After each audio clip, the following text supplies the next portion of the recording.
Welcome to Charlie Jane Speakers Radio. This is the show where we share speaking tips, tools, and resources to help you grow your public speaking business. Our goal at Charlie Jane is to get you, the speaker, on the platform in front of thousands of people so that you can teach and motivate your audience, enriching and empowering them to lead fulfilling lives. And now, here's your host, Wendi McNeil.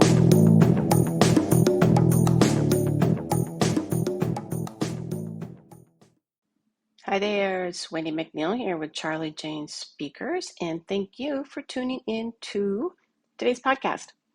Today I'm going to talk about avoiding some common mistakes that speakers make when they are creating their call to action.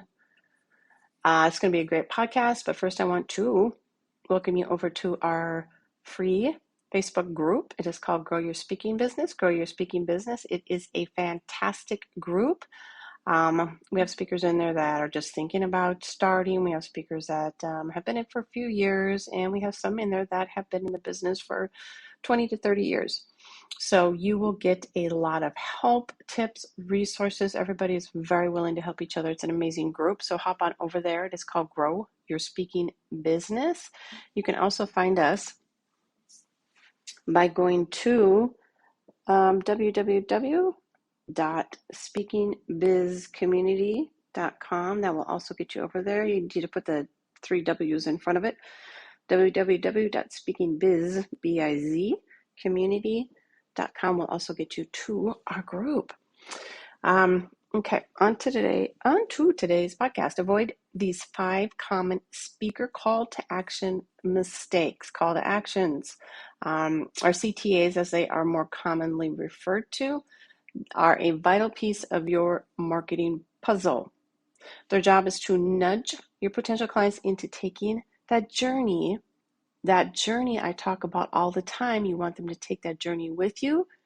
Okay, it helps them get to know you, understand what you deliver, and eventually booking you, or purchasing your services, your products, hiring you. However, in the last 2 decades that I have been working with speakers, it has been misunderstood the purpose of the CTA, or it has been executed quite poorly.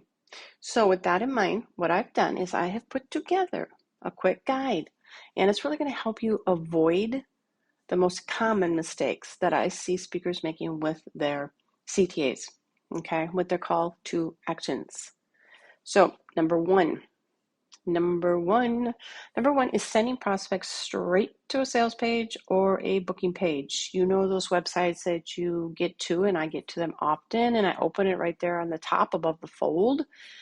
It says big green button or big red button. It says book me. Okay. Perhaps the worst mistake is attaching a CTA to a piece of marketing media that invites prospects to book you or purchase your services. Remember, these are at best lukewarm leads that may have, only watched a video of you in action, and that's it. In other words, they are far from ready to 100% pull the trigger. Okay. On average, it takes a customer 7 to 11 interactions or touch points with a person or company before doing business with them. So why would you try and sell to someone that's clearly not ready? Instead, I want you to remind yourself that this is the first touch point into that very important journey you may have heard me talk about many, many times. A much better CTA for a speaker video, given in the example above, would be to ask them to watch another video, only a different video, to get more of a feel of who you are, what you do, what your style is, how you present. You really can't even think about sales until you are at least 7 touch points in. So focus on that journey first, not the end destination. Okay. Number 2, thinking that a CTA is the same as an opt-in. Don't get me wrong, okay? Now, getting people to sign up to your mailing list is essential. I talk about this a lot, and many times you may have heard me talk about this over 2 decades, that your mailing list is your greatest asset, okay? But I don't want you to get me wrong when I'm talking about the CTA here, because the CTA is not the same. All right. Opt-ins are usually made up of phrases such as, sign up for my challenge, sign up for my course, a free training, free PDF, free, I have a free list or template. Again, this is further down the line in terms of your client journey. They aren't going to sign up for these courses without feeling like they can trust you or want to learn more about your specific area of expertise. Someone landing on your page for the first time is greeted by, "Hi, I'm Nikki. I'm an expert in X, and you should sign up for my free email course." Isn't going to have enough information about you to make that decision. Opt-ins are brilliant, talk about them all the time, and totally necessary, but they should be preceded by CTAs that take the customer on a journey first. A process that will dramatically increase your opt-in conversions. Number three, not capturing information of your leads generated by your CTAs. This is a huge mistake. This mistake is almost the opposite of mistake number 2. Some speakers go so far out of their way to create touch points and inbound marketing channels for their customer journey that they neglected to capture their information along the way. Capturing at least an email address is vital. I would recommend first name and email only. Otherwise, that potentially huge lead is just a number in your, Google Analytics or your Facebook ads dashboard. You need to know who these people are in case they don't complete the journey you intended for them to take. Life gets busy. We know this, right? The phone calls come in, we get distracted, and we don't pick up where we left off. Where we lost the page or we can't remember the name. So, by capturing contact information, you can check in with these people to see where they're at. Ask if they want to learn more about you, and keep your name occupying the front of their minds.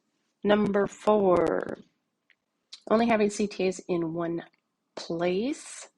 Another common mistake I encounter is speakers only placing a CTA in one specific place.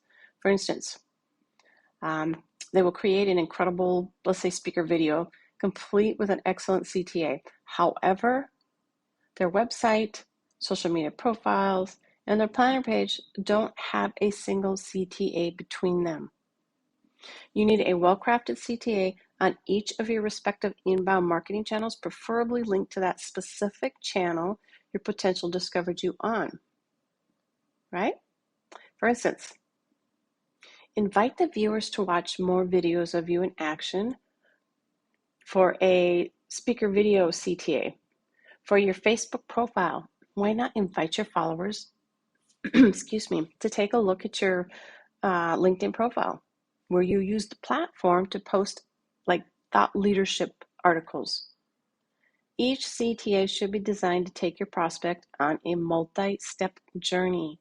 So make sure it's as relevant to the original location of your CTA as possible to increase the likelihood of them taking those crucial first steps. Number five is not testing and measuring your call to actions. This is the most common mistake I see speakers of all experience and expertise make. They set up the CTA in all the right places. They're sending customers to the best places for the next step of the journey, but then that's it. Years go by, and the text of the CTA is the exact same, never altering to remain relevant or tested to see if they can improve conversions. To that point, how do you know if you're using the right words and locations if you never test or measure them? Without testing your call to actions and comparing them against each other, you are kind of stabbing in the dark. You have no data to tell you what works well and what doesn't. You're just guessing. That's why I remind the speakers I work with to periodically change up the CTAs and measure the impact of those changes. After a period of testing and measuring, you're going to really discover which words and phrases and URL locations work the best for each specific call to action, right? Avoid these common mistakes to maximize the impacts of your speaker call to action. CTAs are a vital part of any business, and your speaking business is no different.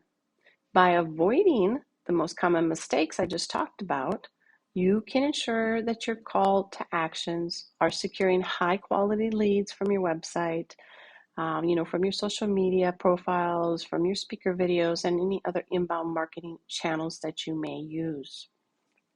Now, I'm going to do these 5 really quick again.